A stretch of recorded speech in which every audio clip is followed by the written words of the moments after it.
your chest and repeat after me. All right, it is here.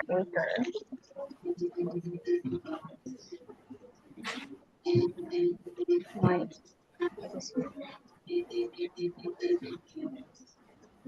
Right. Now, put your hands at your chest and repeat after me. Okay. Jasmine, I cannot see you. Jasmine?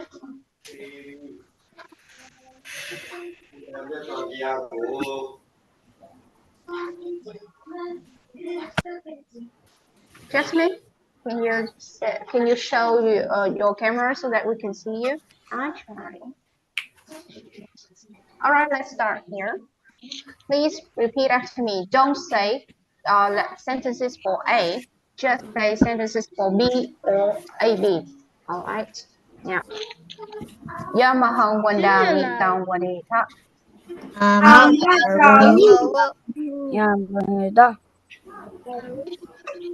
Yeah, please say again. Amagaru.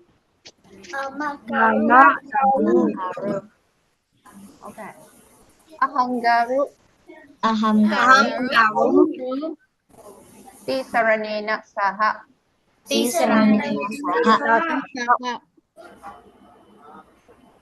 Pancha Silang Dhammang Yachami.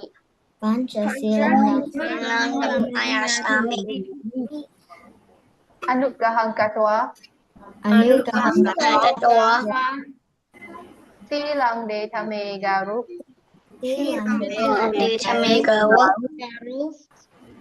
Anukampang Upadaya.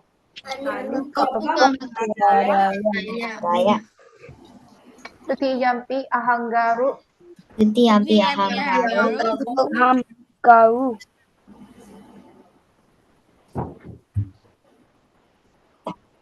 Tisaranena Saha.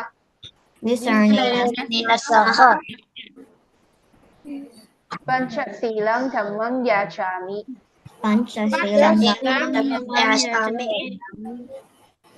Anugahang Katwa. Silang De Thame Garu. Anukampang Upadaya.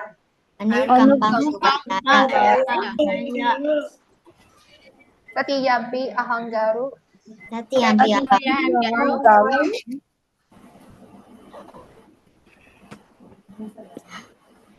Tisaranena Saha.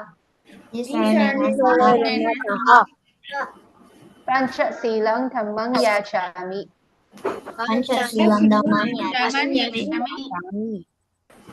Anugahang Katwa. Silang De Thame Garu. Anukampang Upadaya. Okay, so Danny, can you stand still like this and don't shake your upper body when you are reciting? Okay, thank you. Okay. Namo Tassa Bhagavato Arahato Sammāsambuddhassa. Namo Tassa Bhagavato Arahato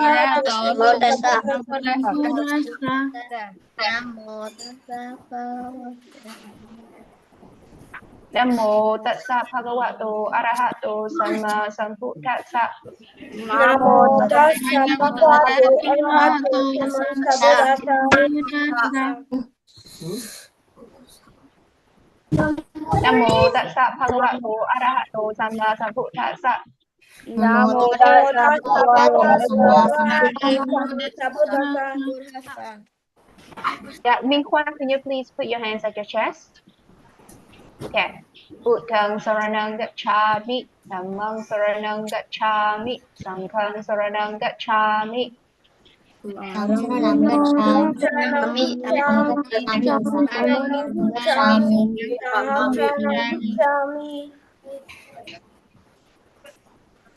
Dutiyampi Buddhaṃ Saranam Gacchāmi, Dutiyampi Dhammam Saranam Gacchāmi, Dutiyampi Sangham Saranam Gacchāmi.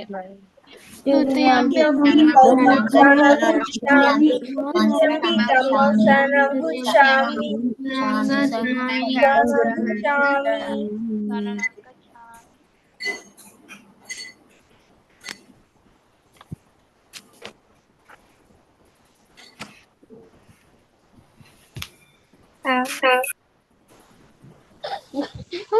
Saranang gacchami tatiyampi.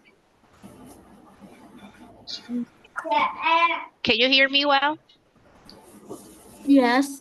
Okay, let's say tatiyampi. Tatiyampi dhammam gacchami tatiyampi dhammam gacchami Buddhang saranang dhammang saranang gacchami. Saranang gacchami. It's slow, right? It's not. Yeah, it's running out of battery. I cannot hear you recite this sentence.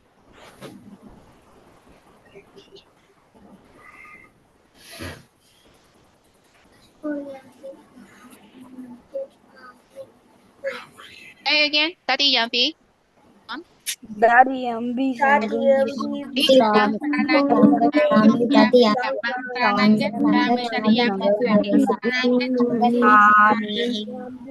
Dhammang saranang gacchami. Tatiyampi sanghang saranang gacchami. Please say together. Okay, so please say the full sentence. All right. Saranagamanam paripurnam.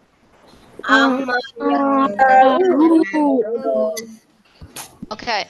Banati pada veramani sikkhapadang samadhiyami.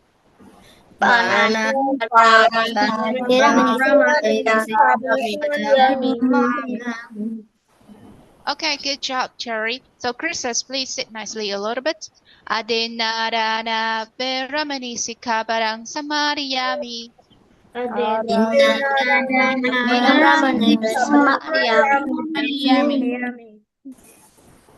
Game sumicchācara veramani sikkhapadang samadhiyami. Musavada veramani sikkhapadang samadhiyami.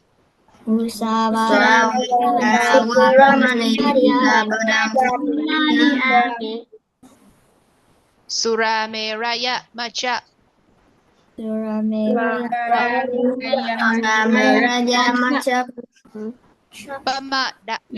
Pamadatthana. Veramani sikkhapadang samadhiyami.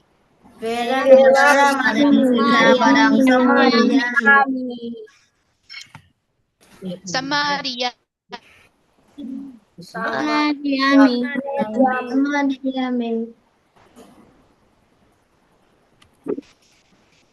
We can't hear you.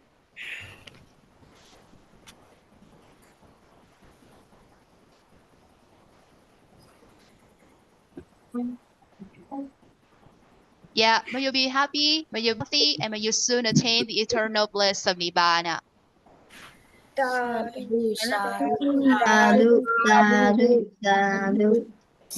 Thank you. So now let's start our next part, that is answering the quizzes. All right. And the first question is, how many days out of the 7 days did you meditate? Let's go. I'm a 0.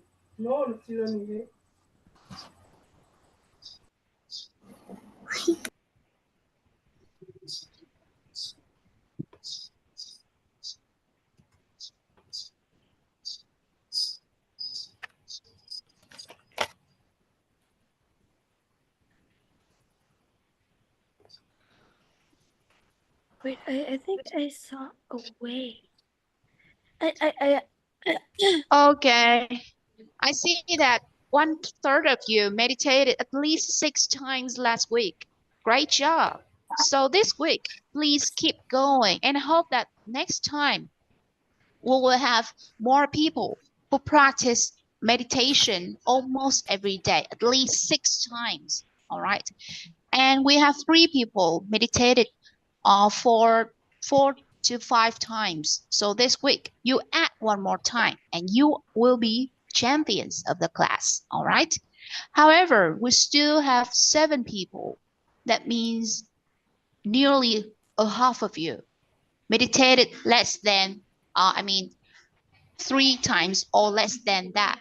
So this week, I would like to encourage you all to practice maybe 2 more times so that you can catch up with our champions. Okay? And the next question is, when did you do your homework?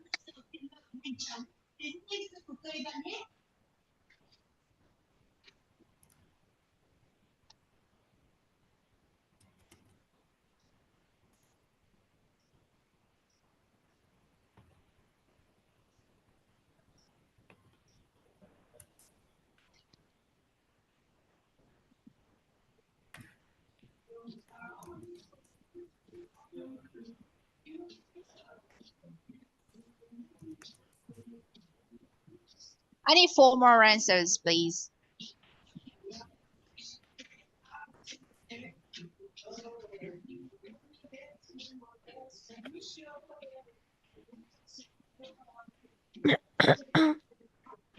Three more answers, please.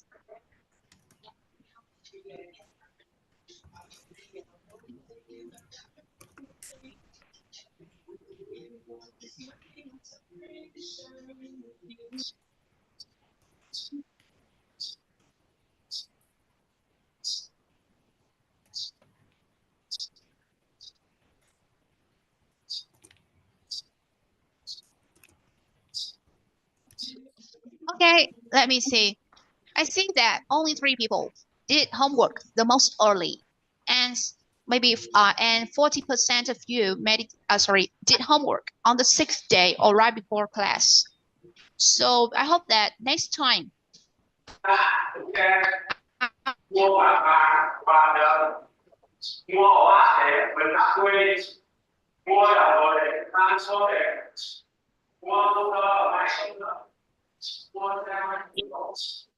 They need to do their homework. The more free time, or the less worry you have, right?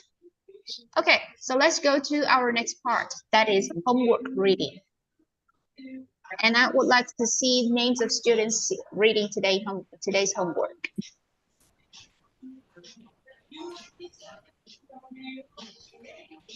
So we see that they are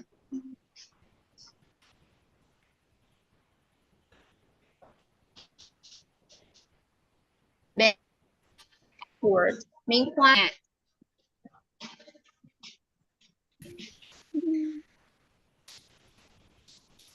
Can you hear me well, class? Can you hear me well, class? Hello, everyone? Yes. Okay, thank you. So, is that sometimes you cannot hear me, right?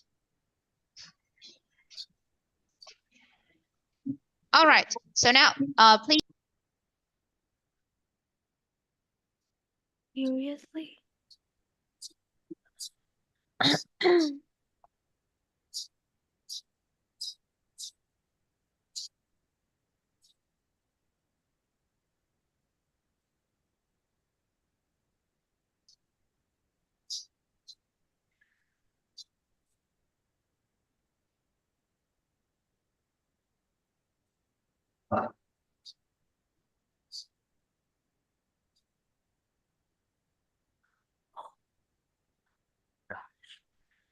I know the way already, guys. Huh? I have to jump over here? Easy.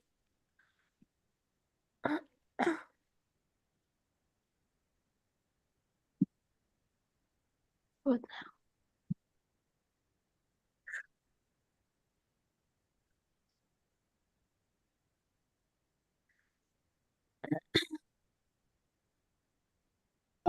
Okay, please wait.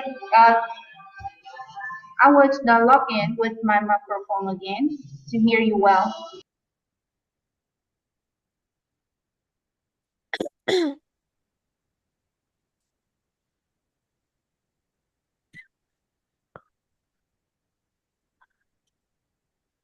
So, Mr. Gu Hui, please show the screen for students to read their homework.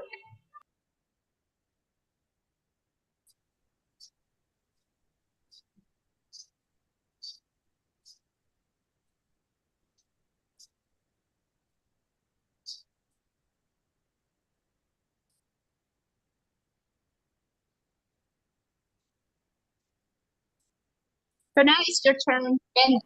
Can you hear me now? Yes.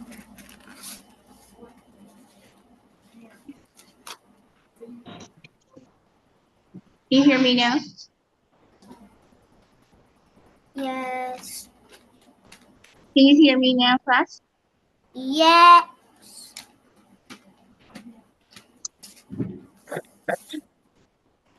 Hear me now? Hello, everyone. Yes. Can you hear me now? Yes. Yes. Thank you very much. And now let's start. The turn, Bennett. Can I read now? Yes. Jessica 29, a good friend. Sammāsambuddhassa. Silani sapsa.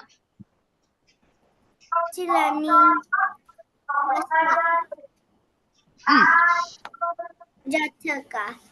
A faithful disciple came to the bank of the Akiravati River.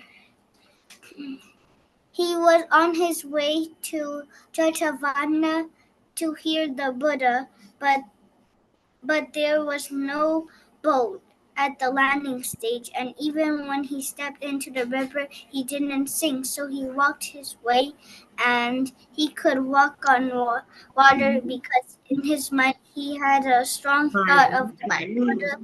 After he got there, the Buddha told the story of the past. Long ago, at the time of a Buddha, a lay disciple who had booked passage along with other people and they booked a ship. After a week, the ship sank and everyone survived. A sea deva got a ship for a passenger, but not for the discipline, and when the discipline complained, the deva let them both aboard. Okay, so what is the meaning of your picture? It's the man walking on the water. The discipline walking.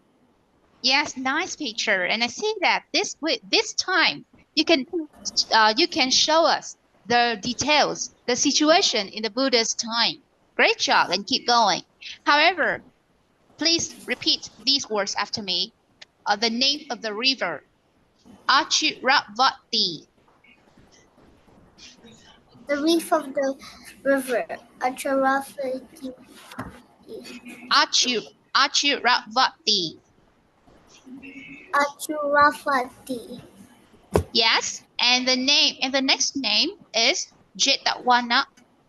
Not Jetavana as you write here. Okay, Jetavana. Jetavana. That's right. Thank you very much. And I would like to clarify something here. So, in the past, the Buddha was the Buddha to be, or the Bodhisattva was the sea deva. You need to clarify the verse in the past. Like, who was the Buddha? Who was the Bodhisattva? Who was the character in the past? Okay, and in this case, the Naga king of the island was the venerable Sariputta to be. And in the past, a late man and his friend had a shipwreck. Okay, they had a shipwreck, and they climbed on a plank and they floated to an island.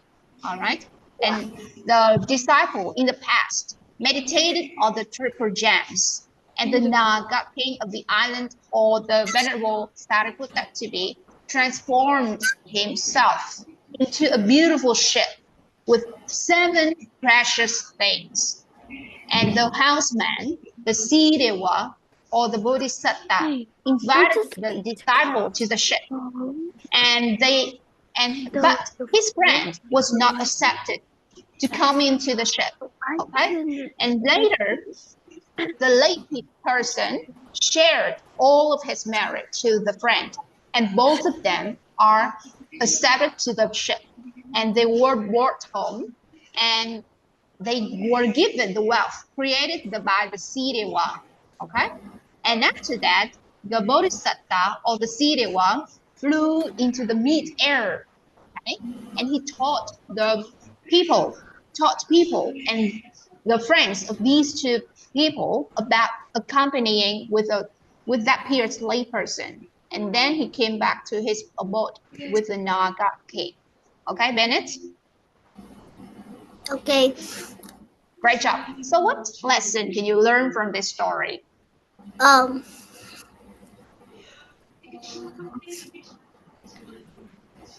don't really know. Ooh, so you can see that the layperson really believed in the Buddha.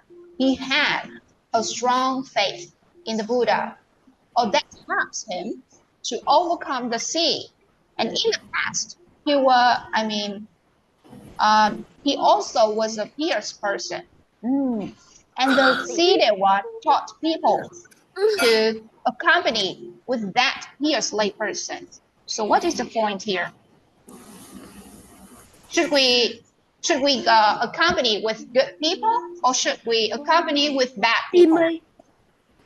Accompany with good people. That's right. And do you remember the story I shared with you last week? Like in the past, bad tree can destroy a good tree, or it can destroy the mango tree of the king. Okay?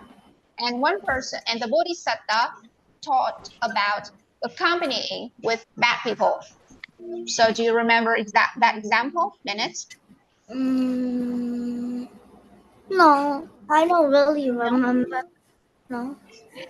Okay, so next time we can maybe we can look at your friend summaries on Facebook, and we can see the main points in the story. All right, and as you know that we should accompany with good people because they can have good effect on you. Okay, like when you play with people who are hardworking, you may be inspired by them. All right, thank you. Now let's go to the next student. Yeah, I'm so sorry because it's noisy in my place.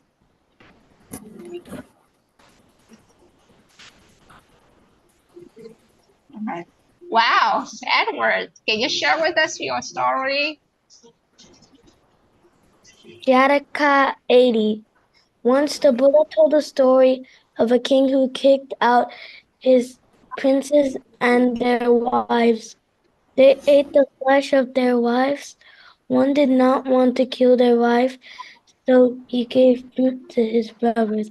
At night the prince and his wife went to a place and built a hut. So what is the name of the story? And can you please say the number of the story, Edward? I did. I said Jataka 80. Yeah, but what is the name of the story?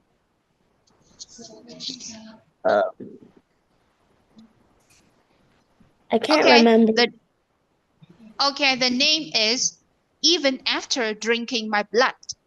Blood. I know it had to do water. something with blood. I know I had to do something with blood. I just didn't know what was like the exact thing. But I did knew it had to do with blood.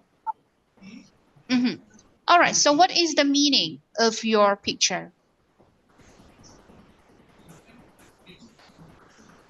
Edward, what is the meaning?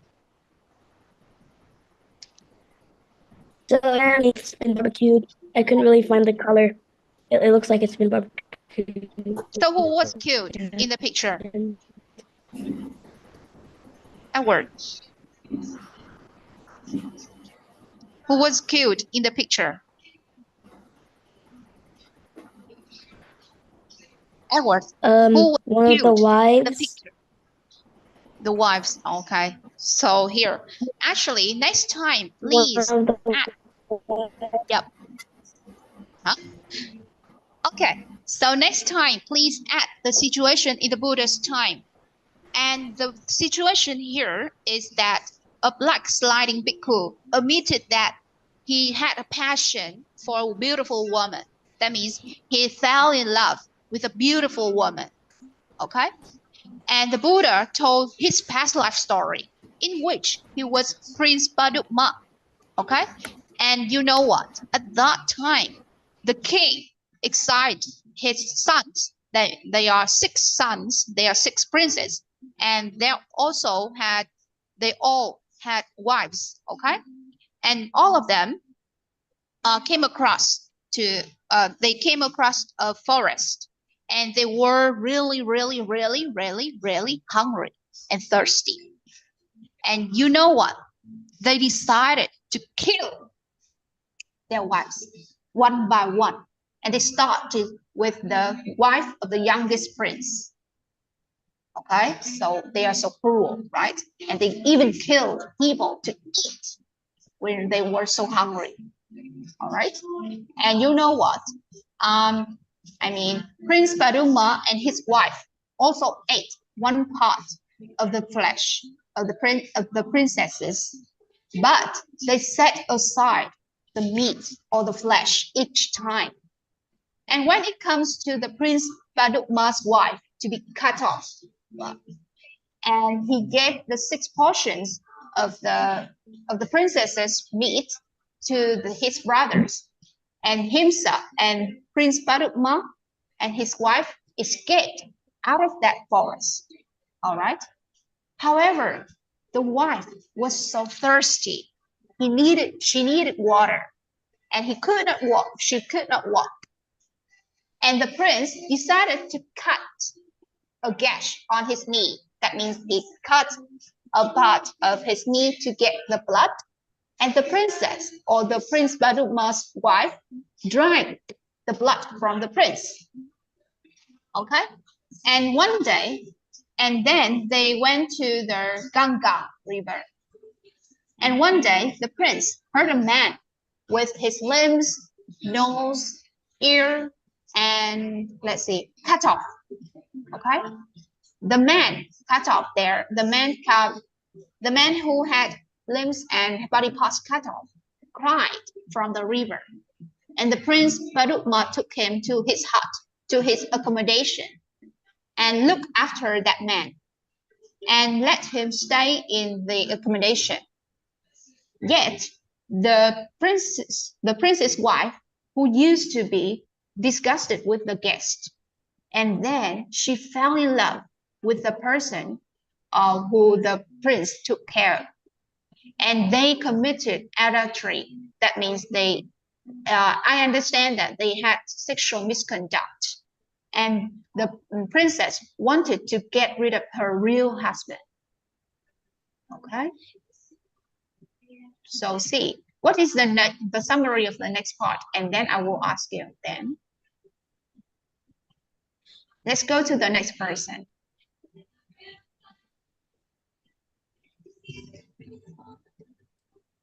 All right, it's your turn, Minghua. I accidentally read the last part. 18. Even after drinking my blood, a bhikkhu lacks in his practice. The Buddha asked why, but the bhikkhu said he overcame passion of a woman inside, but the Buddha told that women are not nice. In the past, the Bodhisattva was born as a prince. He looked out a window one day but had avoided being slayed. Okay, what is the meaning of your picture? The prince is looking out of the window, I guess. All right. So were you assigned to summarize the second part? Minh Khoa? I think it was the first or second part. Okay, let me check.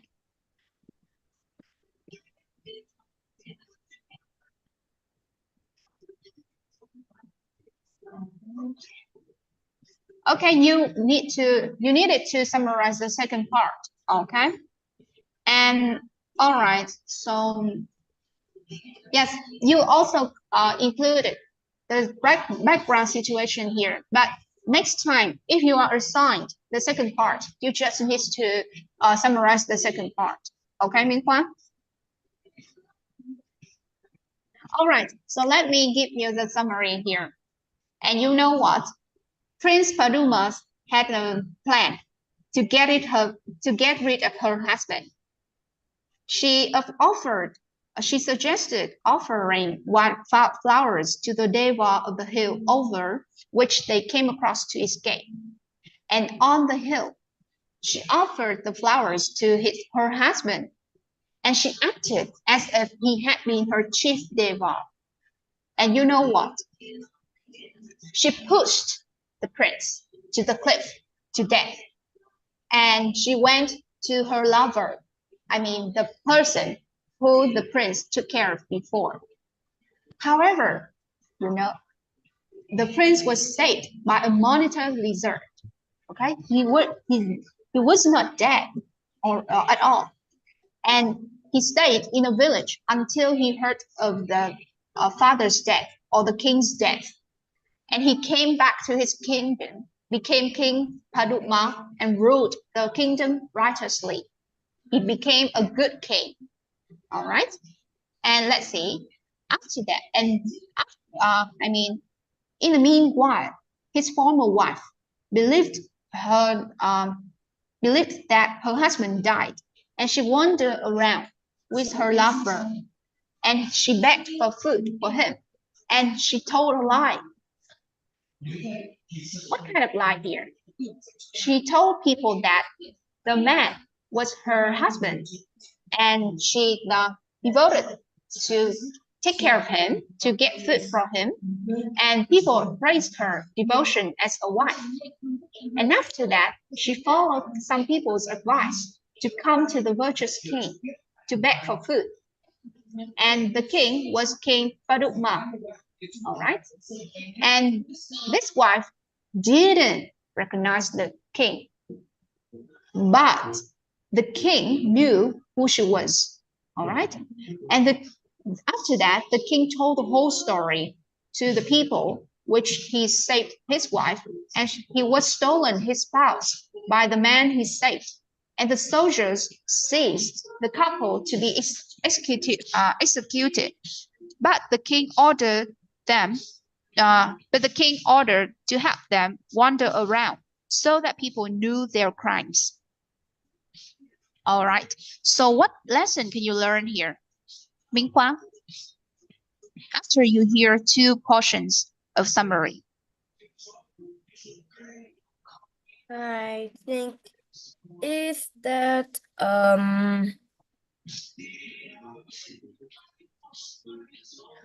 is it? Okay, in the first part, I want to ask all of you, not only Minh Khoa.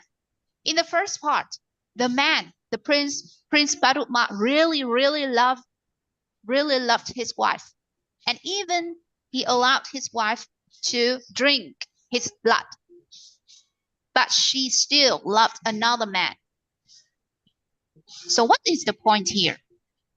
No sexual misconduct. Okay, that's a good point. But the main thing here is, even we try, as I think, even we try to keep someone's heart, it's hard to control their emotion, right? Even you have a passion for someone else, we cannot control their emotion so that they can be ours. Okay, like the prince. He could not keep the heart of his wife. All right. And what lesson can you learn from the second part? I think that is it that if we love someone, we cannot love any other person. Okay, so you can see that in the second part, the former wife of the king told a lie to the people about her relationship with the man, and then the man and the wife was they were shown around the city. They were shown around, yeah, so that people knew their crimes. What is the point here, Edward? Edward, can you hear me well, Edward? Oh, what? The former wife told a lie that the man she had sexual misconduct was her husband, and both of the people were showed around so that everyone knew their crimes. So what's the point here? Sorry, you Edward. froze. You froze. Okay, so I mean, in the second part, the former wife of Prince Paduma told a lie that the new man was her husband, and after that, they were shown around so that people knew their crimes. What's the point? Can you see here, Edward?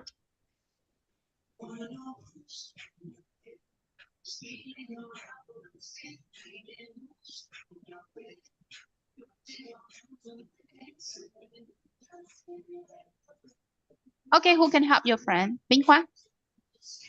What's the point here? I do not know. I think you shouldn't break the 5 precepts. Okay, here. Yeah, thank you. So we can see the bad effect if you do something bad, right? Like breaking the 5 precepts, or maybe if you are not grateful of the people who helped you, you will receive bad effects in your life or in the future, right?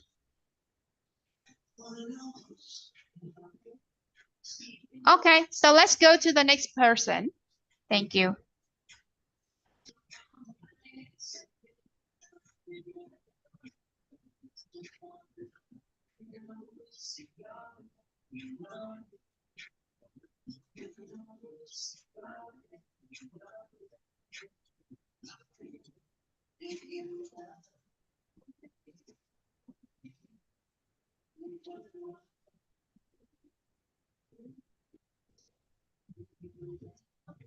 Okay, your turn now.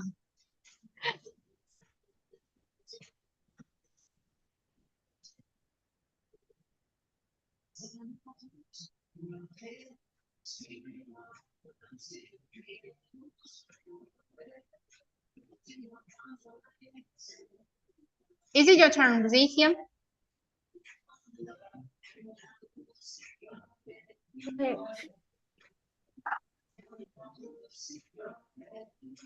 Jataka 81, the jewel thief. The Buddha told a story about Devadatta at Veluvana. Then the Buddha told a story when Devadatta nearly killed him. Long ago, when the Bodhisattva was born in a village near the capital, he had a virtuous wife named Sujata. When they were going to see her parents in the capital, the king saw her and wanted the husband dead. But a deva came and a servant killed the king instead of Sujata's husband, and he became a virtuous king. What is the meaning of your picture? So it's one of the servants, and Excuse me? it's one that is holding an axe. He's the servant, and he's about to execute the husband. But a devil came, and he just kind of like teleported the king to the execution place instead of the husband. And so the Okay. servant just killed the king instead of the husband. All right, quite good explanation. All right, actually, I see that your summary is quite good. So keep going next time. But I would like to add more details here so that you can understand more clearly. All right, so let's see here. Okay, so what did the king do to have the husband dead? Do you remember, Zuikim?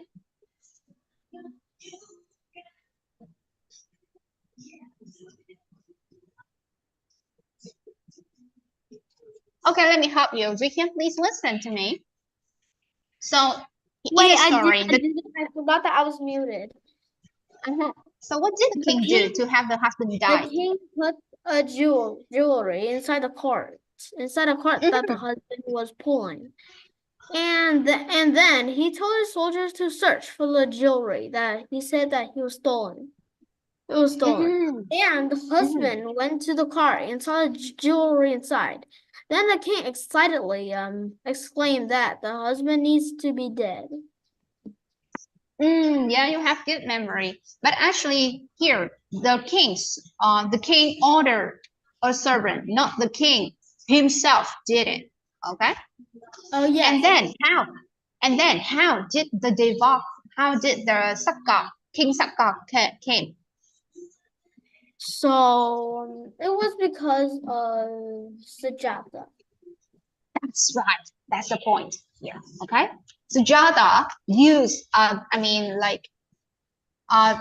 Sujata reflected on her own virtue, right? Yes. That's right. Thank you. And what lesson can you learn from this story, Vivian? It's that you should never be greedy or want to steal someone's wife or that kind of thing. Yeah. So in the story, the king was greedy of wife. Yes. And also he was cruel to have people killed. All right. So we should not follow this example in our life. Okay. Thank you very much. And then let's go to the next part. You need to go fast, right? 6 minutes over. Okay, Bảo Lam, it's your turn.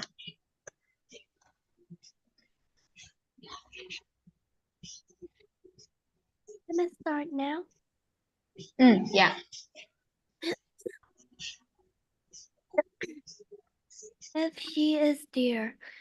The Buddha told this story about a king with his 2 wives having an affair with one of his ministers. He was upset and asked the advisor some questions. The king asked, at the foot of a lovely hill there was a beautiful and very pleasing lake. A jackal dared to drink from the lake, even though he knew a lion was constantly guarding its shores. After the advisor hears the questions, he immediately knows what's happening and his answer pleased the king. Finally, the king forgave them and did good deeds, and he was born in heaven. At that time, Venerable Ananda was the king and the Bodhisattva was the wise advisor. Thank you so much. Yeah, you have quite good summary. But next time, please include the background situation in the Buddha's time. Okay? And in this case, in the Buddha's time, King Vatsena learned that one of his courtiers was misbehaving in the royal harem. And he came to Buddha to request the advice. Okay? And let's see here.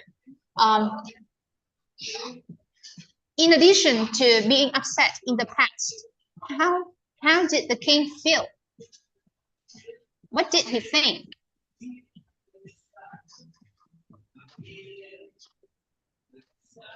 He didn't want to lose any of these 2 people because he really loved his wife, the queen, and he also didn't want to lose his minister who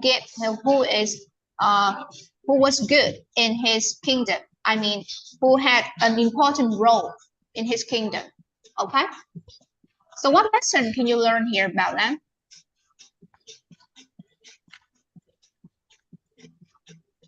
Bảo Lan. Bảo Lan, please.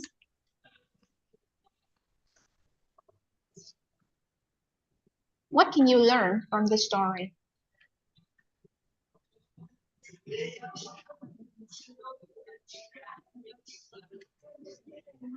I cannot hear you, Bảo Lan. What lesson can you learn here? I think that we should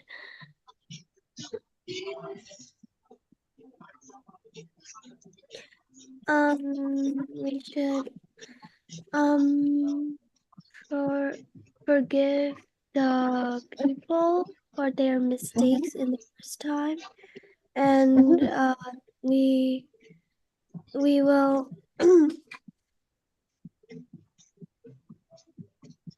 Very good. but the next time we should do some punishment then. All right, yeah, we should forgive people, and we should continue doing good deeds, and we will receive good results from that, right? From doing good deeds. Thank you very much. Wimbo, it's your turn now.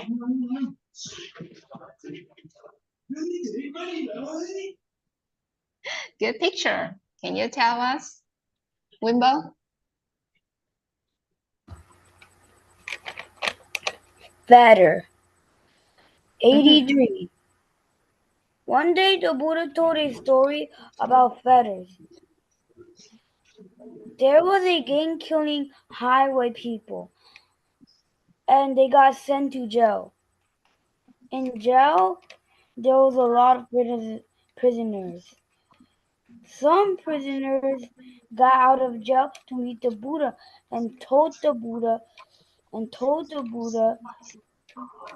that about the gang killing people. So the Buddha told this story about a man. There was a man who had a father and a mother. The father died, and the mother was left alive. After the man got married, the mother died. One day, he told his wife that he needed to leave because he thought, what if he never got out of the circle of death and reborn? So the wife begged him, please wait, there might be a baby coming.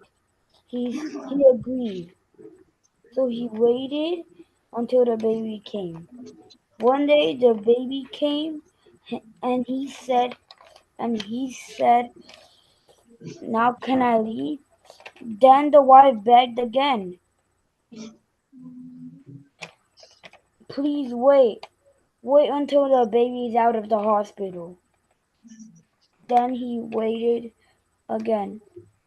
That night he thought that what if I never get to do it? What if I never get to meditate? So that day he secretly went out of the house and went to a place where he could meditate peacefully. He meditated there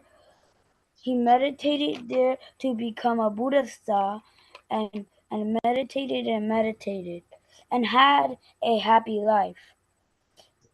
Then he passed away and got to the heavens. Yeah, quite good summary. But next time, please also include the remaining parts of your summary, okay? We just skip the part until he went somewhere else without the blah blah and live a happy life, okay? Thank you very much. But I would like to clarify something here. Actually, in the Buddha's time, a gang of murdering highwaymen had been captured, and they were ordered to be shackled and imprisoned. And after that, and later, the 30 bhikkhus went to see the Buddha and passed the prison.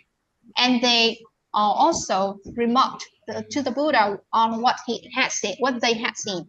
And the Buddha told them that though fetters are strong, but the craving for wives, children, wealth, and property are 100-fold and even 1,000-fold stronger. Okay, the craving is really, really, really strong. It can overcome you. And in the past here, as you can see that the Bodhisattva wanted to meditate, wanted to get out of his worldly life. But because his wife had pregnancy twice or 2 times, and he need to interrupt his dream. And in the end, he decided to get out of that.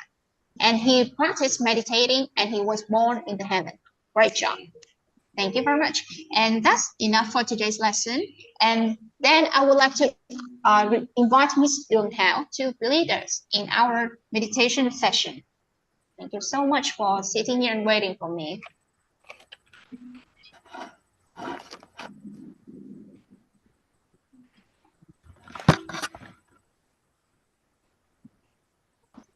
So let's see if Ms. Dung Hao is here. Okay, so if you have any questions, you can message me in Viber group. You can send me a private message in Viber, or you can message me in Zello if you are a Vietnamese student. Okay, and I will send you the homework assignment for next week.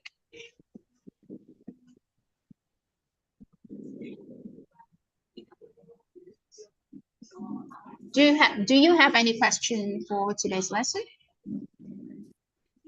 Everybody?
So please wait Ms. Dung Hao a little, okay, to join us in the next part. Thank you so much.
Okay, I have sent you the homework assignment, so please follow the assignment and do your homework.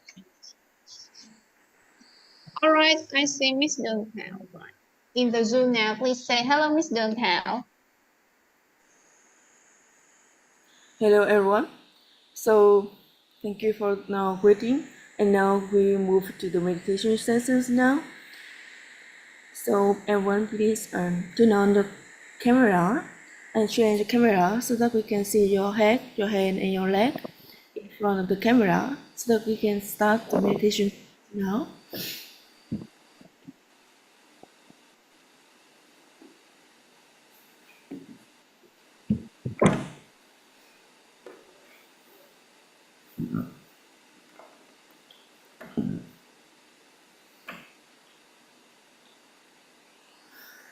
Okay, everyone please change the camera so that we can see your head, your hand and your leg in front of the camera.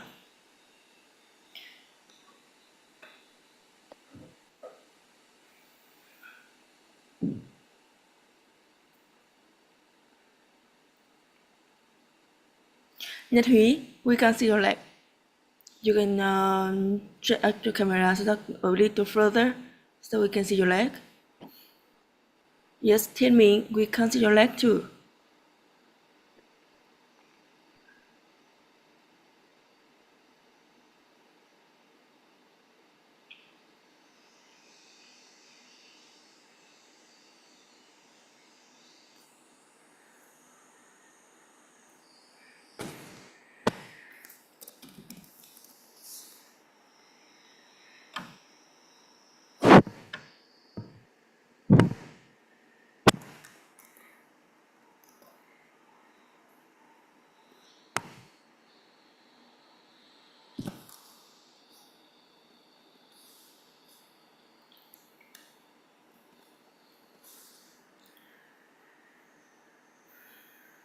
Okay.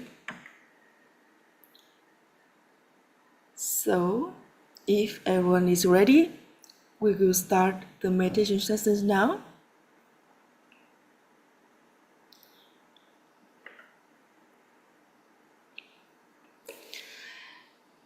And as we sit in a comfortable sitting meditation posture, we can make our first determination in our mind silently. From now on, for 15 minutes, I will meditate on muscles and radiate loving kindness without any movement. From now on, for 15 minutes, I will meditate on muscles and radiate loving kindness without any movement.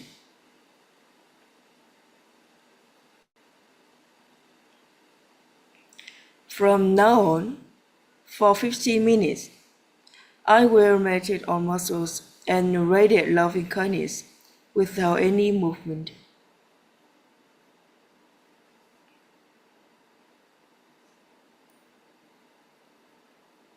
With that determination, we can gently, lovingly notice the flat piece of sinew at the top of the head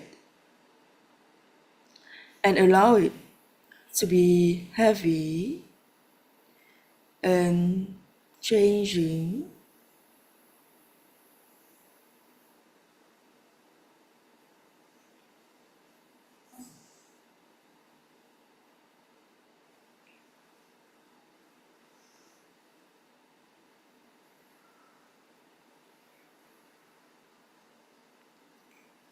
We continue to the forehead,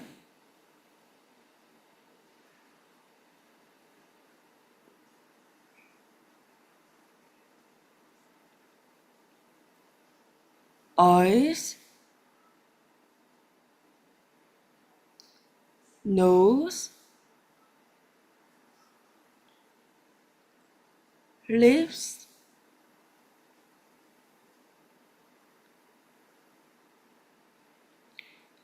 chin,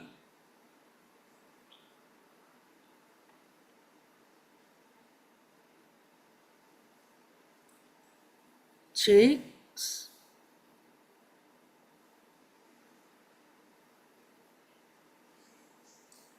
ears,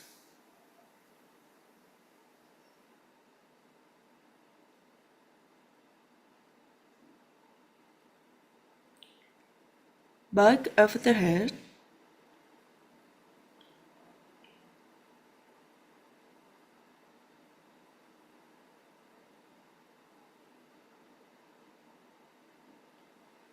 and we allow all the muscles and sinews throughout the head to be heavy and changing.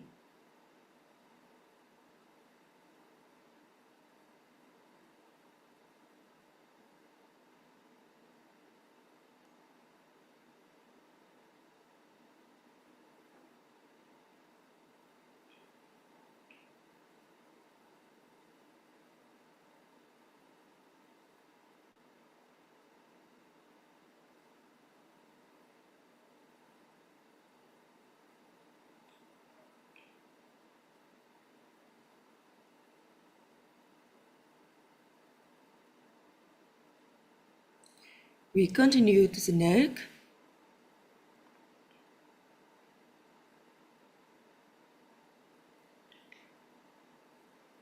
shoulders,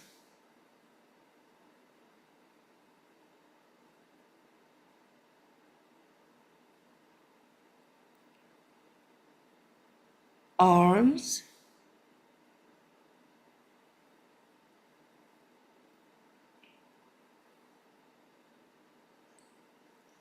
elbows,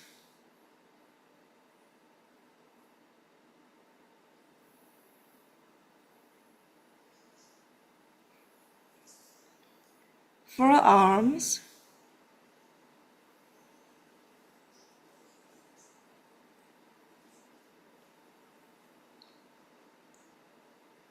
wrist,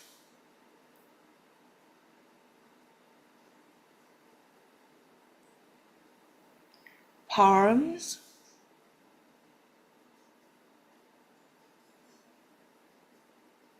fingers,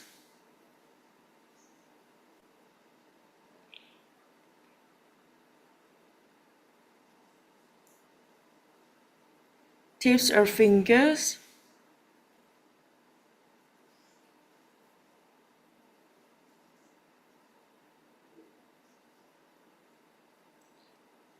chest,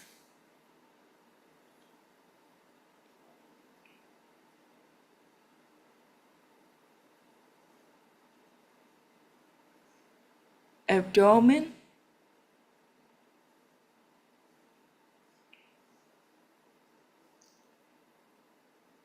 back,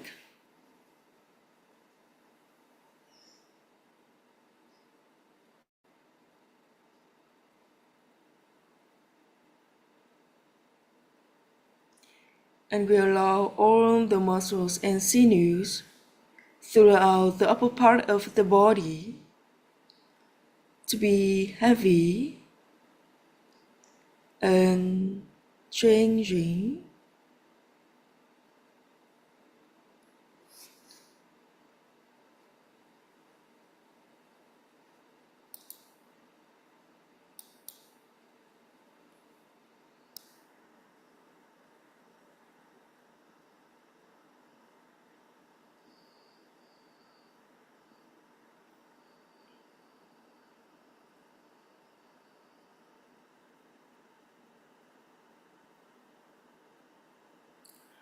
And we continue to the buttocks,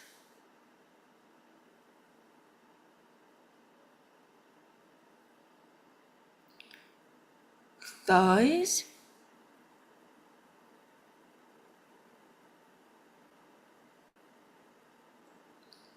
knees,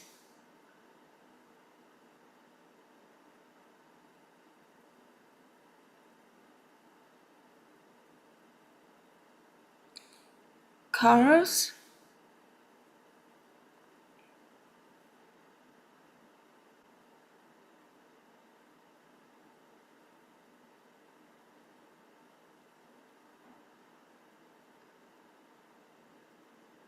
heels,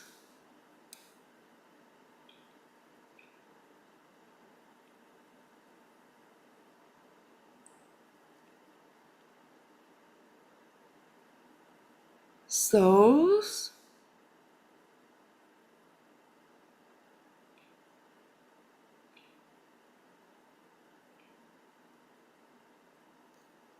toes,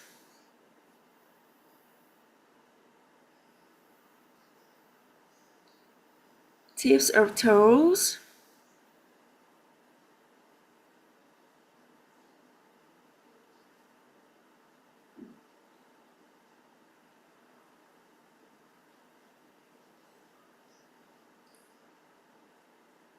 and we allow all of the muscles and sinews throughout all the body to be heavy and changing.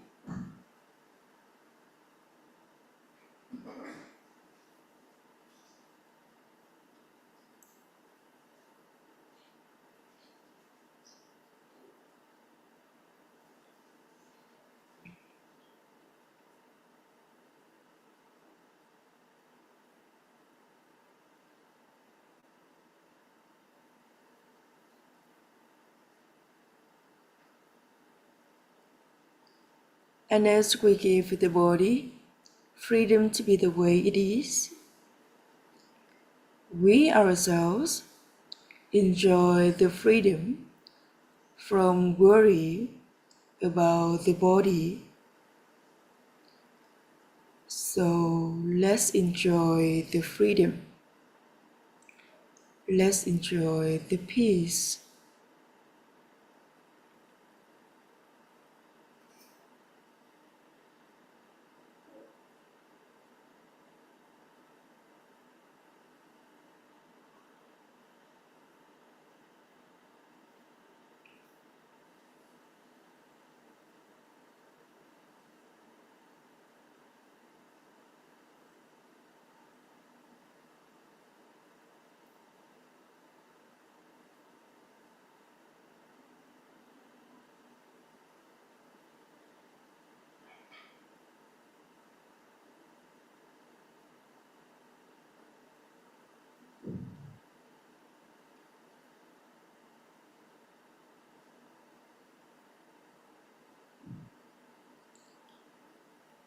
And now, as we have grown our peace, we can share it with other living beings.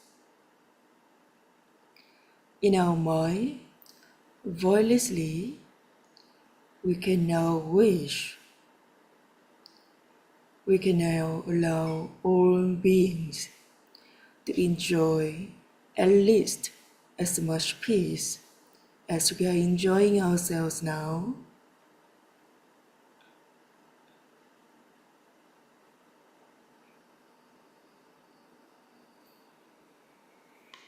Let's start in our room.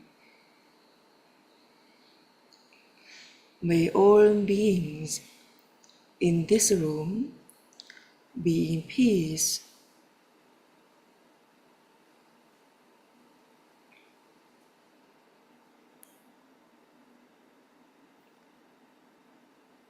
May all beings in this building be in peace.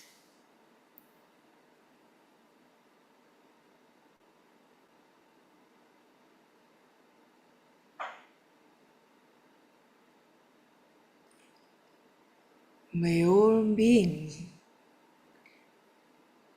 in this city or this village be in peace.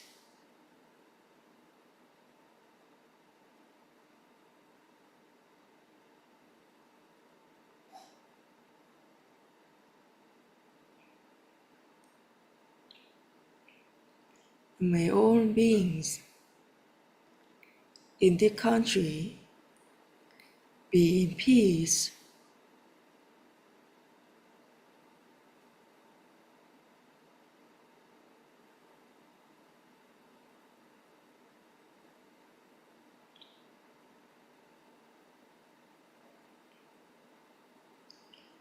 and may all beings on this continent be in peace.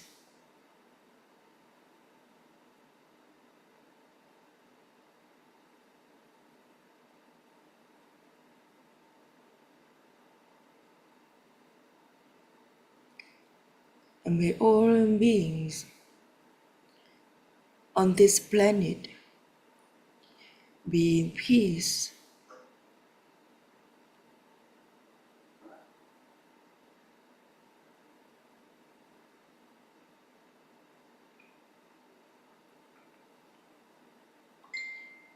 And may all beings, including me, be in peace.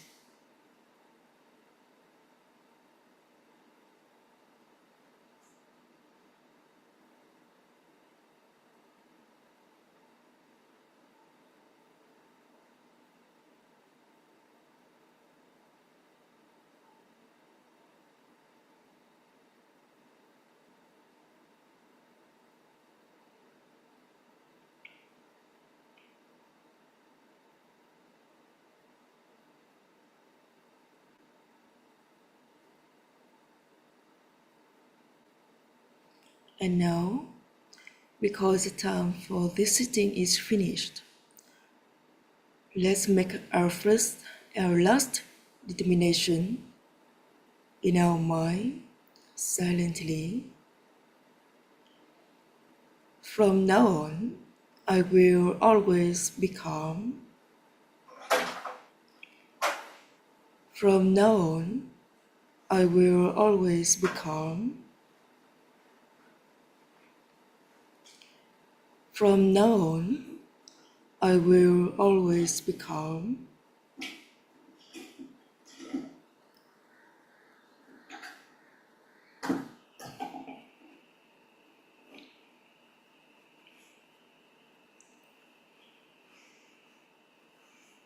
With that determination, we can slowly, mindfully change the way of our sitting.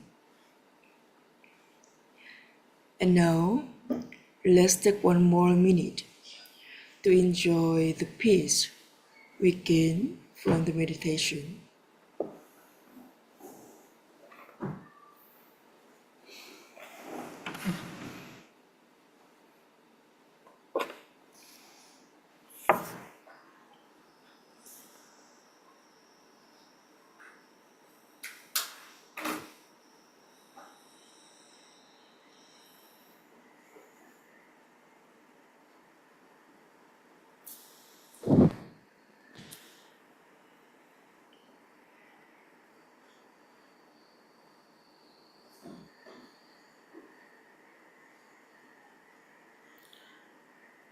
And that's all for the meditation sessions.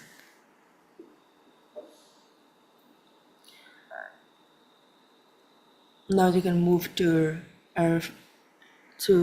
closer to the camera, and then now we will take we will reciting Okasa. So please, assistant teachers, please share screen of Okasa recitation.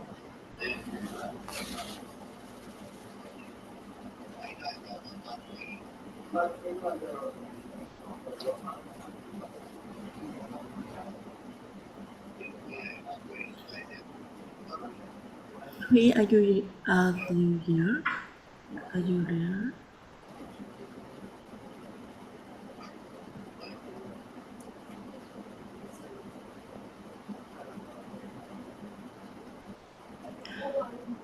Hey, are you there? Are these the teachers?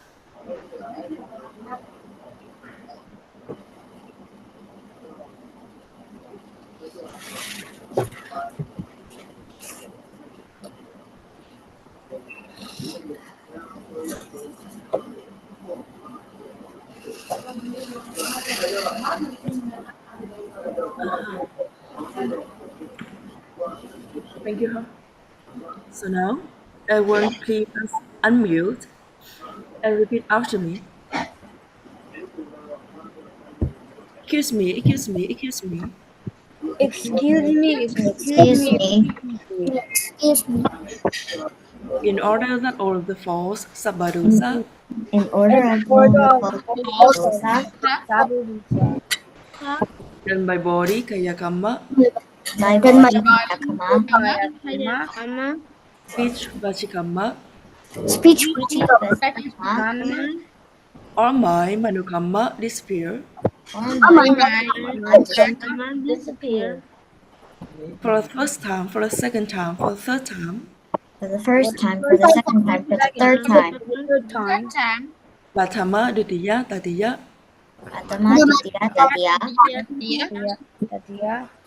completing 3 times. Completing 3 times. I respectfully and humbly pay respect and worship I I respectfully respectfully and humbly pay respect and worship. the jewel of Buddha, the jewel of Buddha, The Buddha, the jewel of Dhamma teachings, the jewel of Dhamma, the teaching, and the jewel of Sangha, the community of monks. and the jewel of the community of monks. The 3 jewels and my parents and teachers, Venerable Sir, the 3 jewels and my parents. as a result, called by my paying respect. As a result, I pay respect. May I liberate and free from all. May I be liberated from all. For removal, For 3 periods of disaster, 3 periods of disaster. 8 wrong destination, 5 enemies, 5 enemies. 4 disasters, 4 disasters. 5 kinds of detriment, 5 kinds of detriment. 96 kinds of disease, 96 kinds of disease. 62 wrong view, 62 wrong views. and I want to achieve the peace of path fruition. And I want to achieve pacification. The noble Nibbana, Venerable Sir. The noble Sir. Sadhu, sadhu, sadhu. So thank you very much everyone for coming here today. And that's all for the gratitude. You can say goodbye to Teacher House now and read the Zoom now. Bye, Teacher Han. Thank you so much for staying here. Goodbye. See you next week. Thank you. Next time. And now we move to the grade 5. And grade 5 now, we will take 5 refugees, take 3 refugees and 5 precepts now. Where is he?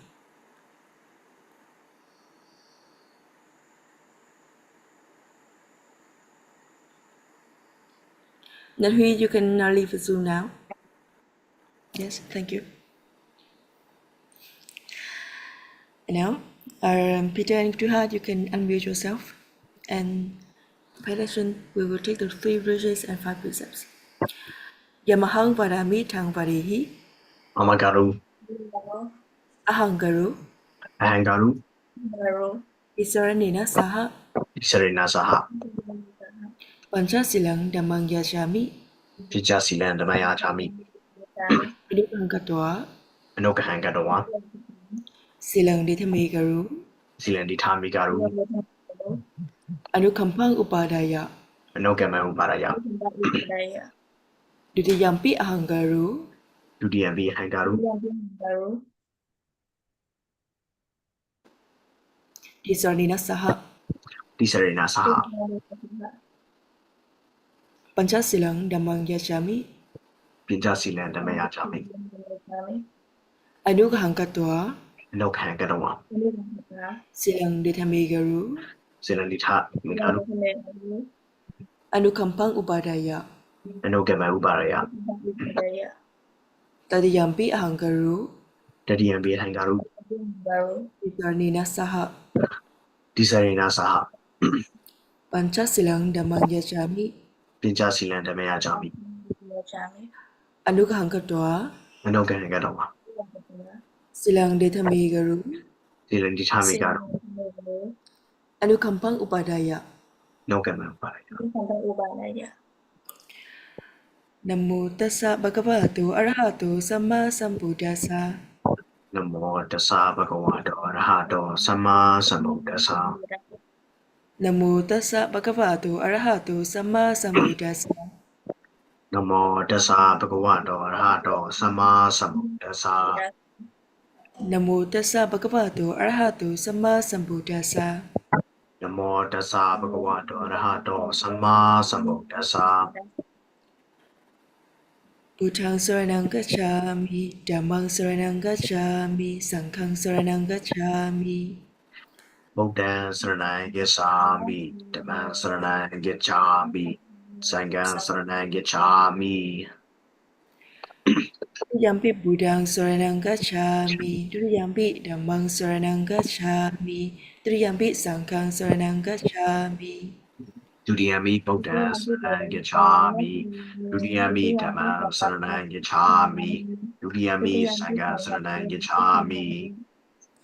Tariyampi Buddhaṃ saranang gacchāmi, Tariyampi Dhammāṃ saranang gacchāmi, Tariyampi Sanghāṃ saranang gacchāmi. Dadiyami Buddhaṃ saranang gacchāmi, Dadiyami Dhammāṃ saranang gacchāmi, Dadiyami Sanghāṃ saranang gacchāmi. Sarana gamanang paripurnang. Amagaru. Panatipata Veramani Sikkhapadang Samadhiyami. Panatipata Veramani Sikkhapadang Samadhiyami. Adinadana Veramani Sikkhapadang Samadhiyami. Adinadana Veramani Sikkhapadang Samadhiyami. Kamesu Michachara Veramani Sikkhapadang Samadhiyami. Kame tume sasara Veramani Sikkhapadang Samadhiyami. Musavada Veramani Sikkhapadang Samadhiyami. Musavada Veramani Sikkhapadang Samadhiyami. Surameraya Machavamadatthana Veramani Sikkhapadang Samadhiyami. Sura Meraya Nisapamana Thana Veramani Sikkhapadang Samadhiyami. Tisaranena Saha Panchasilam Dhammāṃ Sahukkhaṃ Surakkhitāṃ Kattvā Apamadena Sampadehi. Amagaru. Will you be happy and successful in everything you do? Sadhu, sadhu, sadhu. Thank you very much. So now we move to the content of our meeting today. And today we have only 2 students, and if we have 3 continuous class with 2 students or less than 3 students, we have to stop our class because the rule of our class to encourage all of you to come to the class and to interact each other. It's like that. So I hope that next week we will have more students. Yes, Peter? Wait, so let's say, so for now we have about 2 students only. So I'm guessing, this is what I'm guessing by what you mean now. So for the Band-Aid note that you're going to be sharing this class is going to be moved to the next week, right? No, we have to stop this year. Oh, what? Wait, so we're going to be missing out on what the notes that are going to be shared today. Is that what you're saying? No. Yeah, today we will continue to study as normal. But if we have 3 consecutive class, as today is less than 3 students, with less than 3 students, 3 consecutive class, it means 3 consecutive week, and then we have to stop our class. Yes, stop, and next year we will start again or anything like that. Oh. So please encourage Aomang or Lemington to enjoy the class, if you could. Oh, wow. Oh, wow. Okay, I will announce again in the Viber group if you want. Please do. I wouldn't want this like class to just end immediately from like out of nowhere. Like that's bad. That's bad. Yes. We did. This is the second time we did add the blink of stop. Okay. Okay. Yes, because I think that or you are very busy, but we have to do the same rule with other classes. Okay. So yes, that's all. So now, before we move to the homework reading, may I ask about the meditation sessions last week? So, how many days last week did you meditations? Okay, so I will display the proof for you.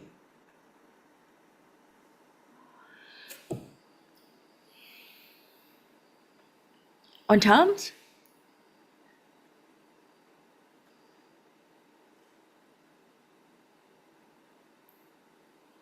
Thúy Hà, are you?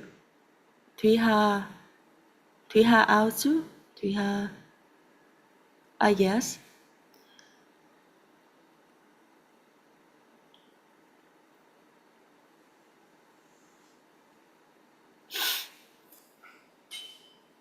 So Thúy Hà, can you see the pool?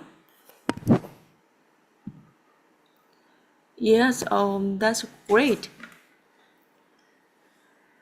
So Peter, he very busy to meditate, and if you have to arrange your time to meditate like Thúy Hà, like 5 times, progress is great, and I'm sure that meditation also help your study too.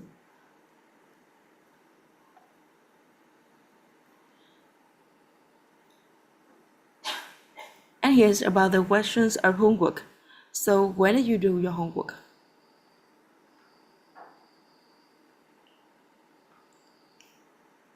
Okay, so 2 of you are almost due after the 4th day, and that's okay. But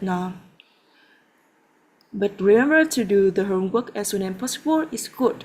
Or if not, please remember to complete your homework before the lesson. And gradually, we will learn about many important things, very basic knowledge about Buddhism. And please spend time to read the book or read Bante's note to get more information and get more knowledge about the Buddhism. And now we move to the reading homework. Homework reading. I'm not sure. Is our assistant there? Is he still there?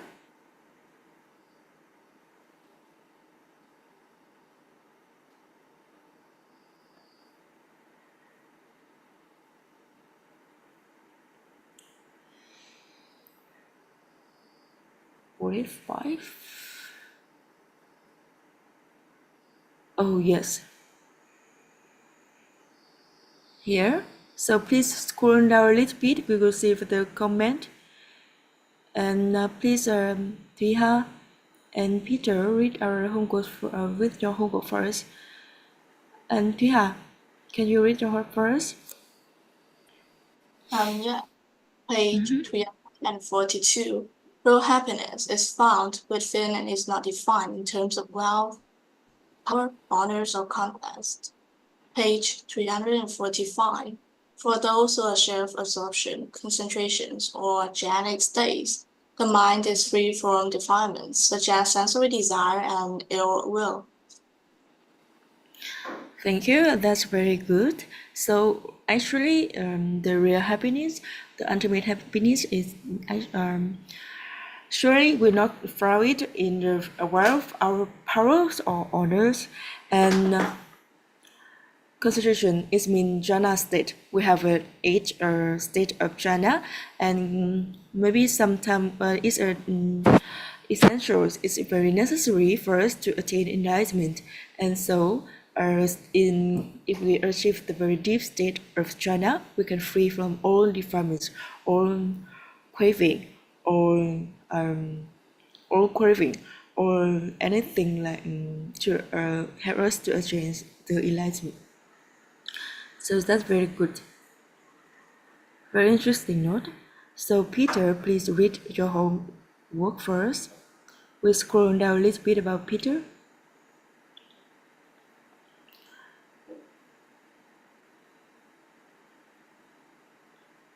Here, Peter. Okay. Page 345. During Vipassana practice, the Four Noble Truths are temporarily accomplished. If the meditator observes the physical and mental processes of the five aggregates as meditation objects, realizing them to be impermanent, suffering, and devoid of self, this is considered understanding the truth of suffering. And at that moment, craving cannot arise. This is temporary abandonment of craving. Page 347. In this passage, the Buddha states that the deliverance of his mind was unshakable. This is to distinguish between the ultimate deliverance of nibbana and the deliverance that is the result of attainment of meditative absorptions. For those who achieved absorption concentrations or jhanic states, the mind is free from defilements such as sensory desire and ill will. So the note is from the same note from page 347 with Thuy. And that's very good note too. The Vipassana practice will help us to realize the three characteristics of everything, realize some impermanence, unsatisfactoriness, and non-self. And that's very crucial and very basic knowledge of all the things, the ultimate truth or everything. And then if we attain this knowledge, this insight, and then we will ready wherever it is with deplete the craving, make the craving cannot arise, and then abandon a craving. So two of you, do you have anything to share with us? Like anything you can learn and apply to your study or to your life through these pages? Anything cross your mind, Peter? Okay. So I don't really have that much of a word for like page 347 specifically, since it was just like pretty much like a quote that like standed out to me in the very specific page. But 345 is something that I want to like talk about relating to or like regarding towards what I pretty much like presented about in last class. Because I was talking about craving and like to prevent that from happening, like I have pretty much like related it to Vipassana practice, and then of like what it can do to like stop the craving, and that one is like it's like another method of trying to like prevent craving. If yeah, so it's like a prevention, and that's what I wanted to point it out. Yes, that's right. That's very interesting. So Vipassana, of course, is one to abandon cravings, to stop craving. And we will learn more and more about the next class or even next year, more about the practitioners and the practice of Vipassana practice and Samatha practice, and then you will know many meditation objects and anything to ready where we can abandon craving. And now Cô Huy screen. So Cô Huy, thank you very much. And Cô Huy, can you share us the Bante's note? Thank you very much. And now we will move to the page 360, if I remember.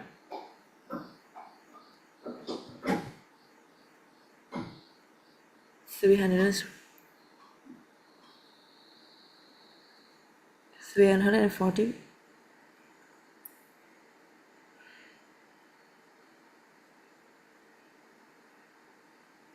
Yes, yes, exactly. A little up. So we have a note. I think we have a note from page 340. No, oh no, okay. Yeah. Yes.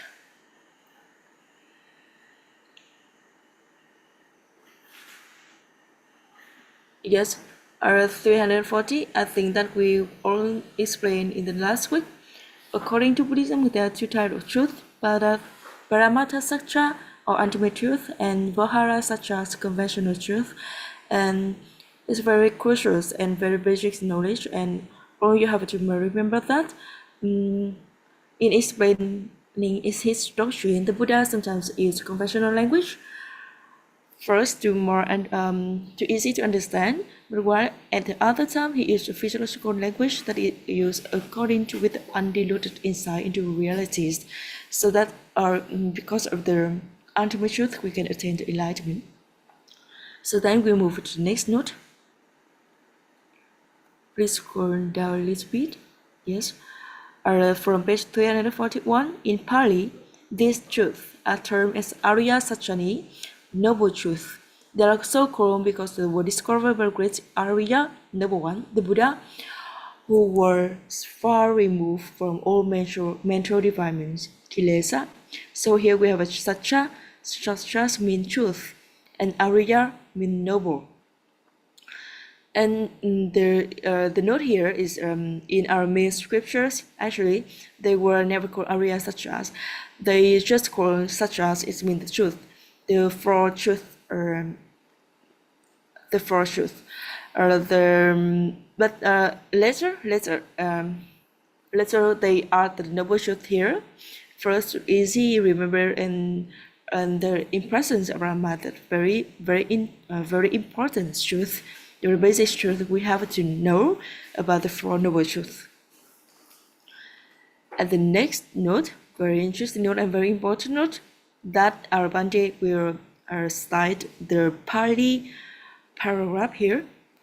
From page 341, each truth requires that it be acted upon its own particular way.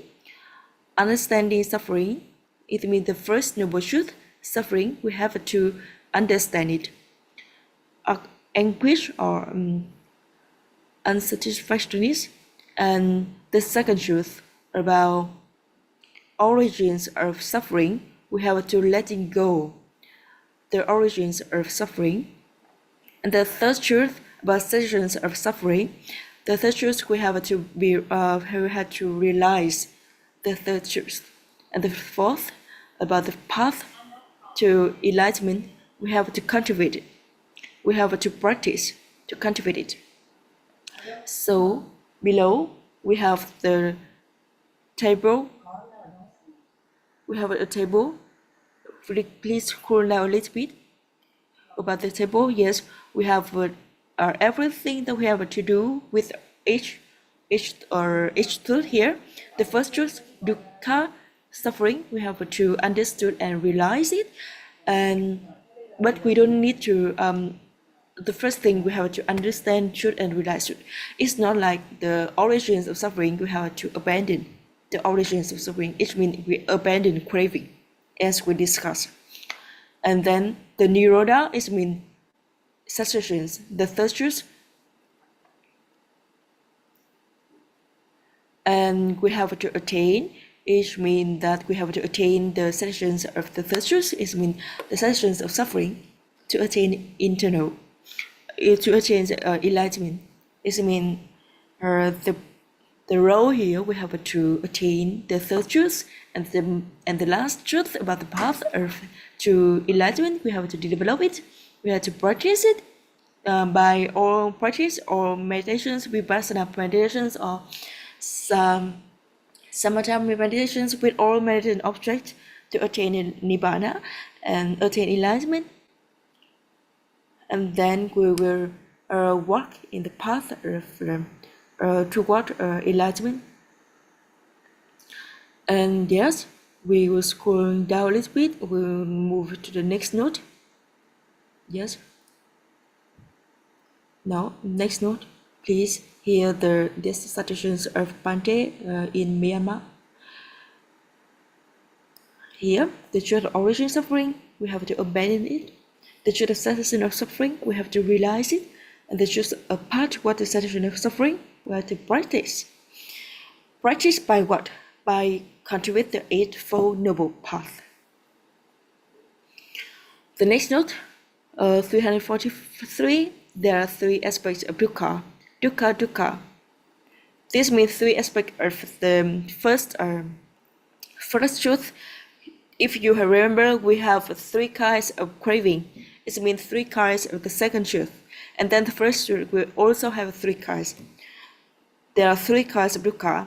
The first, dukkha dukkha, which is originally suffering of physical, mental suffering, universally accepted as suffering of pain. And the second, viparinama dukkha, the second dukkha, which is suffering experienced by change or impermanence that all phenomena. It means that everything that we it's like everything that we don't like, we have to live with people we hate. We live to people we don't like. We started with our friend that we don't like. It's some kind like some things that we call the viparinama dukkha.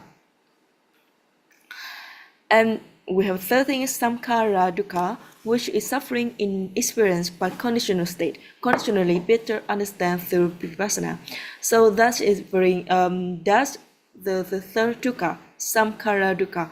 Is everything is conditioned. So this is suffering by conditional state. It's like we live here. We don't know everything happened in the next day. That's like the samkhara dukkha. Everything is impermanent and unsubstantial and unself.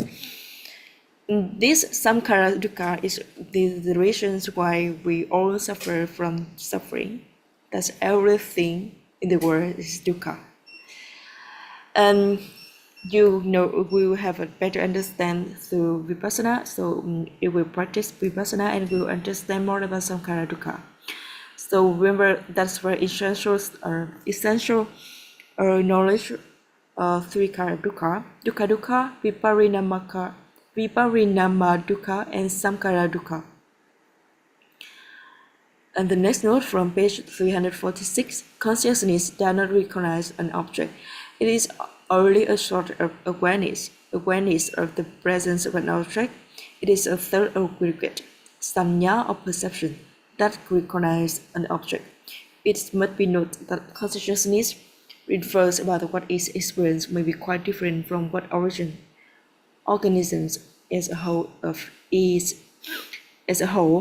is experiencing.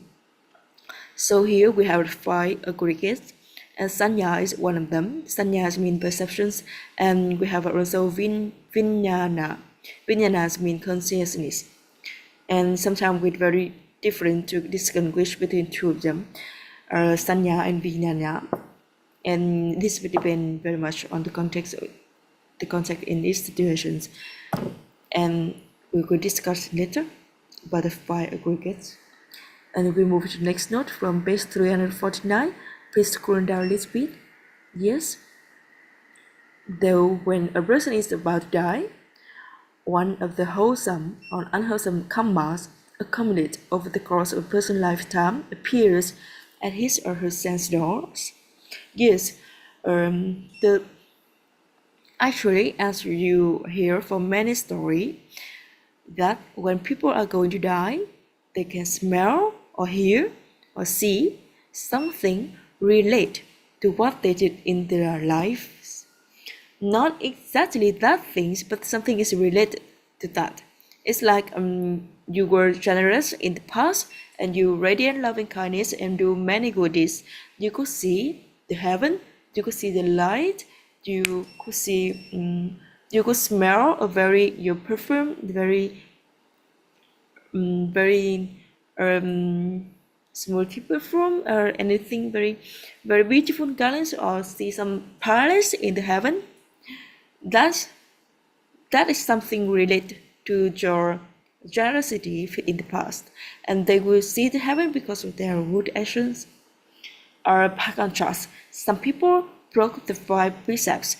They kill animals, they commit adulteries, and they drink alcohol or anything like that. They can see or smell or hear the fire of hell, the fire of the lower realm, that we have to suffer so much in this rhythm. So this thing is rare and acceptable in our Theravada Buddhism. And this sense object may be karma or a sign of karma nimitta, that is, any sight, sound, smell, taste, touch, or idea that have been obtained at the time of that karma, the last karma before they are about to die. And alternately, the object may be sign of destiny, the gata nimitta, that is a sign of the next existence. It means the next realm that they are destined to take rebirth as the result of their previous karma. It's like they do good deed and they stay about the heaven, and then they will come to heaven, and they do bad deed, they will smell about the fire, and then they will go to hell. And this rise of the processing of consciousness for 5 moments before the death moment, marana sanya vajjanapana, and function as a new condition of consciousness, abhisam karavinaya, for the rebirth.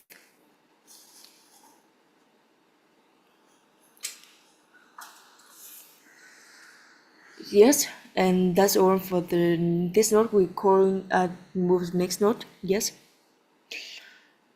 Next note from 351. Nibbana is the ultimate goal of Buddhism. Although many terms are used to describe it and many details explained are provided, the actual understanding of Nibbana remains exclusive to those who could only seek to comprehend it analytically and conceptually. It's not right.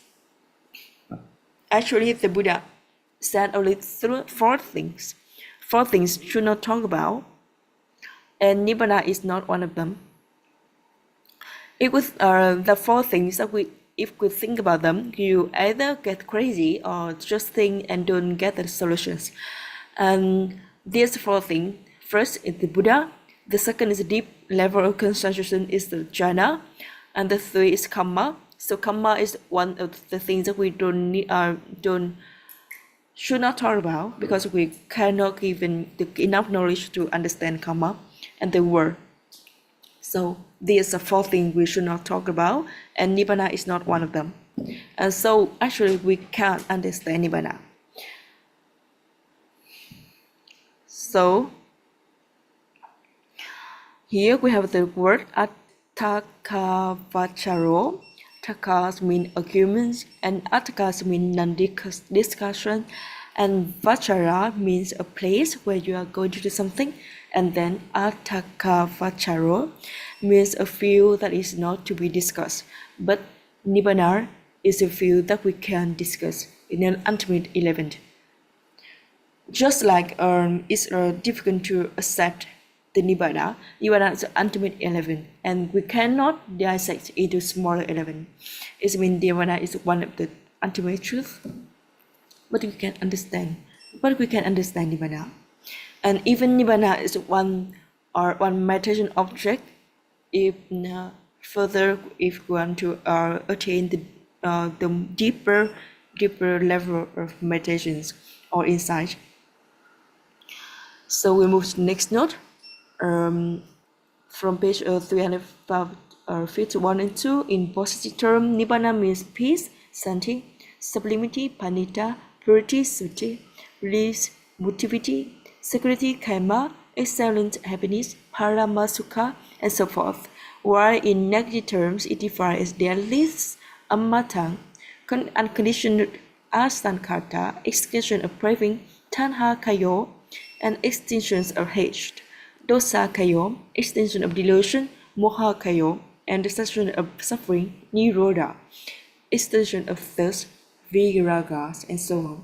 So, Nibbana in short is free from anything arising and passing moment. So it's timeless, but actually exists in Nibbana, and we actually can attain Nibbana in this very life.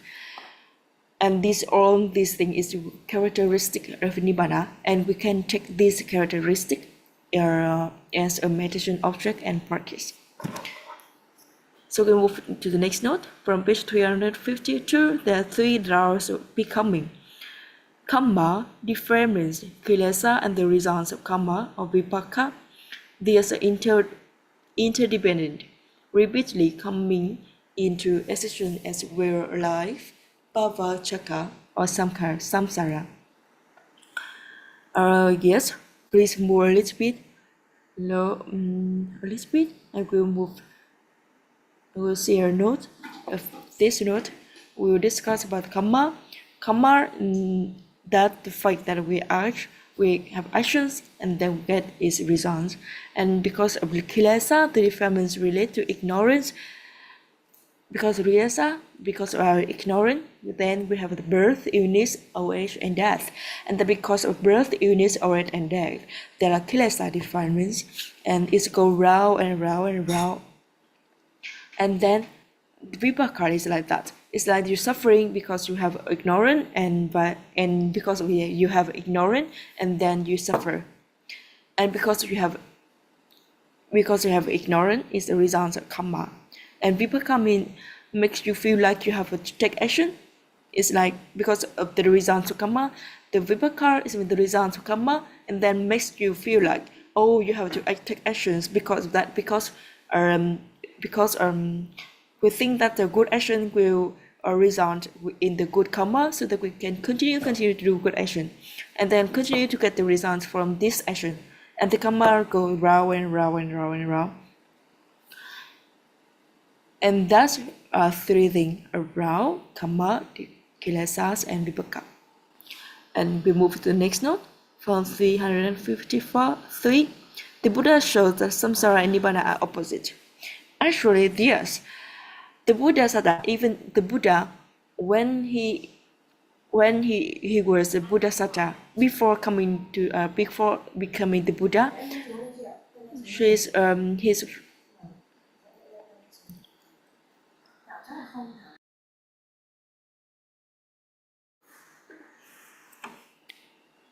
he know that there's a day and there is night. So we have a samsara, it means the circle of rebirth. Then we have the nibbana, the world free of suffering. So actually the opposites of samsara and nibbana. And the Buddha even realized that before he became a Buddha. So that we can move to the next note.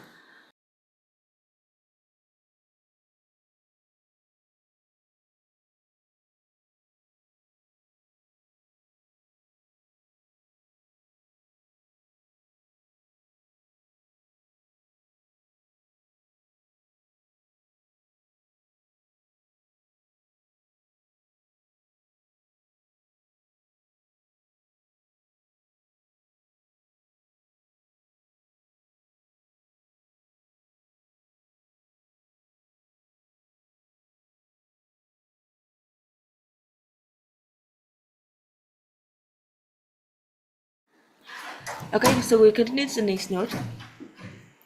We have the next note from page 345. There's no fire like passion, no grip like hate, and no net like delusion, and no river like craving. This is from the Dhammapada, from page 351. And that's very interesting. Like, no fire like passions. If you have passions, you have the fire very extensive fire is very hot, and anything like the result of these passions is not like we cannot imagine about that. And any fire, that real fire in the world, we cannot compare to the passions. And that's the brief knowledge of and brief citations from the Dhammapada. And the next, from the ultimate point of view, the factors that make up the Noble Eightfold Path is signify 8 mental properties, statistical, collective four classes supporting consciousness. So yes, this very deeper, that's very high knowledge and high a deeper knowledge that we will discuss later in the upper grade, but not now. So we move to the next note. When vipassana insight become fully developed, anumana jnana, adaptation knowledge, arise, which is followed by good chabru insight. So to become enlightenment, we have to have good concentration and peace, and that's very first and foremost. So we move a little bit lower. You can scroll down a little bit.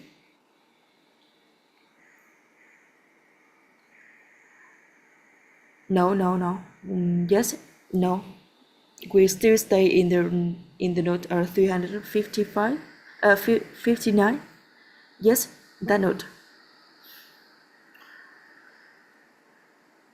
So, here we have the Go Chabru. Go Chabru is a moment that now we change from the non-enlightenment to enlightenment. That's a Go Chabru. And then here they say about the path. It's like the path that we realize thing and attain enlightenment, from the beginning, from the starting to the end. The starting will practice to observe the body and the mind and realize how they are different. And then when you realize the difference between the body and mind, you can realize that they are interdependent.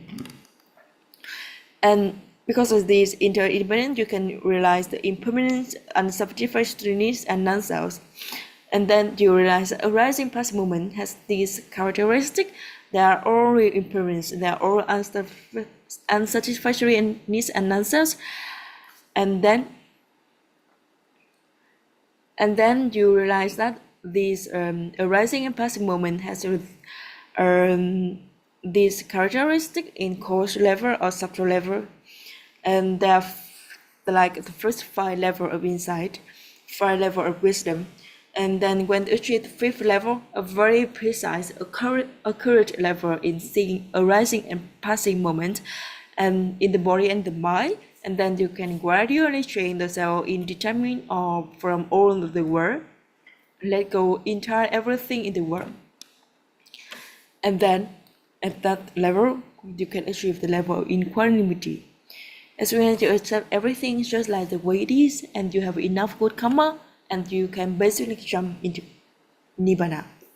And then you jump from the non-enlightenment to enlightenment after the moment of Gochabhu, and then the meditator experience a glimpse of Nibbana. Before that moment, it is not possible to take Nibbana as a subject of meditations, nor the path and fruitions. However, those who practice contemplation on the attributes qualities of Nibbana, like Upasamanussati, as we discussed earlier about the characteristic, the quality of Nibbana, the peace of Nibbana, and then we can, such in a devoid of lost, can gain tranquility or concentration of jhana. But this practice is solely and the purpose of achieving one pointless mind, ekangata, is mean the equanimity and not realize the Four Noble Truths. And it's also a higher knowledge or higher teachings, and maybe you can learn again in the next year or next year class, because it's very difficult to quite difficult to understand now for all of you. So we move to the next note from page 300 and yes, 360. There are 3 aspects of knowledge related to each of the Four Noble Truths. The first, knowledge of the truth, Sacchanyana, and the second, knowledge of the function of the truth, Kichanaya, and the knowledge of function of the truth that have been performed, Katanana, Jnana. And these 3 aspects refer to the 3 aspects of courage or realizations. The first kind of knowledge requires that the more truth is indeed true. The first is to be Satcha Jnana. We need to recognize the Four Noble Truths and recognize it and know that the body truth is indeed true. And the second type is means Kicha Jnana. It means the recognize what appropriate action to take regard to particular knowable truth. As we discussed earlier, that the Four Noble Truths dukkha should be fully understood, origin of suffering should be eradicated, that the solution of suffering should be realized, and the path leading to the solution of suffering should be developed. And all of the things you have to remember, and I think that is very essential. That I think that our Bhante will take all of this knowledge into our test. So the third kind of knowledge recognize knowledge of the functions Kicha Jnana consists. And the third kind of knowledge recognize that the appropriate actions has indeed been taken regard to the particular noble truth. And yes, we move to the next note, and I think that is all for our class today. The next note we will continue in the next class. The next class we continue to read from the pages from 361 to 380. And yes, and because today with the two of you, so between two of you can exchange your note and preface the note for the homework of next week. So you did have the contact of each other.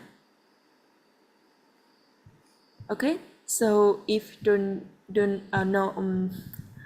if no one have any questions or concern, we're going to stop our class now, and hope to see all of you next week and with more students.